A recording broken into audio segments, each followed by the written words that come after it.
జర్నలిస్టుల ఫెడరేషన్ ఈ నెల 4వ తేదీన సుమారు 11 డిమాండ్లపై చలో విజయవాడ కార్యక్రమాన్ని నిర్వహిస్తోంది. మనం విశాఖపట్నం తరపున మన APJJF, broadcast journalist association, small and medium news papers association కలిసి సుమారు 70 మంది ఇక్కడి నుంచి మనం విజయవాడ వెళ్తున్నాం. 3వ తేదీ సాయంత్రం బయలుదేరుతాం.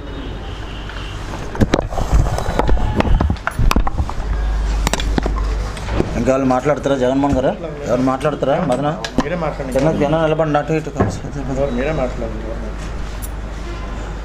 ఆంధ్రప్రదేశ్ వర్కింగ్ జర్నలిస్టుల ఫెడరేషన్, ఏపీ బ్రాడ్కాస్ట్ జర్నలిస్టుల association, AP small and medium news papers association ఆధ్వర్యంలో మరి మార్చి 4న చలో విజయవాడ కార్యక్రమాన్ని జయప్రదం చేయాలనే మరి ఈరోజు మేము పిలుపునివ్వడానికి పాత్రికేయుల సమావేశం ఏర్పాటు చేయడం జరిగింది.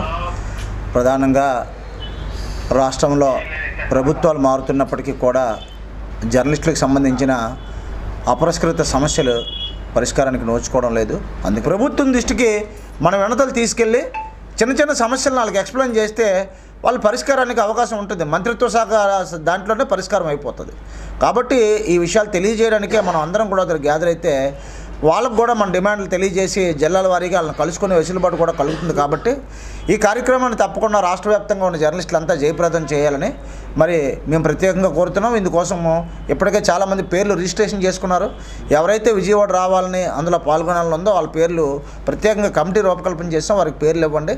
ప్రత్యేకంగా ఈ 11 డిమాండ్లు పరిష్కారానికి మా వంతు ప్రయత్నం చేస్తాం. ప్రభుత్వ పరిధిలో ఉన్న మేరకే మేము కూడా ఎవరికైనా ఏదైనా చేయగలం. ప్రభుత్వాన్ని దాటి మనం ఏం చేయలేం. ఏదైనా చేయాలంటే ప్రభుత్వం ఉన్న పరిధి మేరకే. అలాగే ఎక్రిడేషన్కి సంబంధించి మన యూనియన్లు గట్టిగా మన స్లోగన్ తీసుకెళ్ళే ఇటీవల మన జిల్లాలో అర్హులైన జర్నలిస్టులు అందరికీ కూడా మనం ఒకటే చెప్తున్నాం. ఎవరైతే అర్హులు ఉన్నారో, ఎవరైతే నిబంధనలు పాటించారో వాళ్ళందరికీ ఎక్రిడేషన్లు ఇవ్వండి. ప్రభుత్వం వద్దని చెప్పలేదు. అర్హతలను ప్రతి ఒక్కరికి ఇవ్వమని చెప్పింది. దానికి ఏమో కొలమానం లేదు, ఒక తేదీ లేదు, అలాగే ఒక సంఖ్య లేదు. పరిమితి సంఖ్య ఏం పెట్టలేదు. 700 ఇవ్వండి మీ జిల్లాకని. కాబట్టి దశల వారీగా అప్లై చేసుకోవచ్చు. అది ఎప్పుడు కూడా అలాగే అది కంటిన్యూషన్ ప్రోగ్రామ్. ఒకటో కమిటీ మీటింగ్ అయిపోయింది, రెండో కమిటీ మీటింగ్ అయిపోయింది అని ఏం లేదు. నిరంతరం కమిటీ మీటింగులు జరుగుతూనే ఉంటాయి, నిరంతరం ఎక్రిడేషన్లు జారీ అవుతూనే ఉంటాయి. మరి దీనికి హాజరైన మా అధ్యక్షులు నారాయణ గారికి, అలాగే ప్రధాన కార్యదర్శి శ్రీనివాసరావు గారికి, అలాగే మరి బ్రాడ్కాస్ట్ సెక్రటరీ గారు మదన్ గారికి, అలాగే small and medium news papers association అధ్యక్షులు జగన్మోహన్ గారికి, మరి ప్రస్తుతం ఇన్ఛార్జిలో బాధ్యతలు నిర్వహిస్తున్నటువంటి ఇన్ఛార్జ్ కార్యదర్శిగా మా బొబ్బర ప్రసాద్ గారికి, రాజశేఖర్ గారికి, అలాగే మా నాయుడు ప్రేమ్ నాయుడు గారికి, ఇక్కడ మిగతా పెద్దలందరూ ఉన్నారు, రెడ్డి గారికి, అలాగే నాయుడు గారికి, ప్రేమ్ నాయుడు గారికి, అందరికీ కూడా పేరు పేరున ఒకరిని పేరు పెట్టి పిలిచామని కాదు. ప్రతి ఒక్కరిది ఇది మన సమస్యలు మనం పరిష్కరించుకోవాల్సిన బాధ్యత ఉంది. ప్రభుత్వం దృష్టికి తీసుకెళ్లాల్సిన బాధ్యత కూడా మనదే.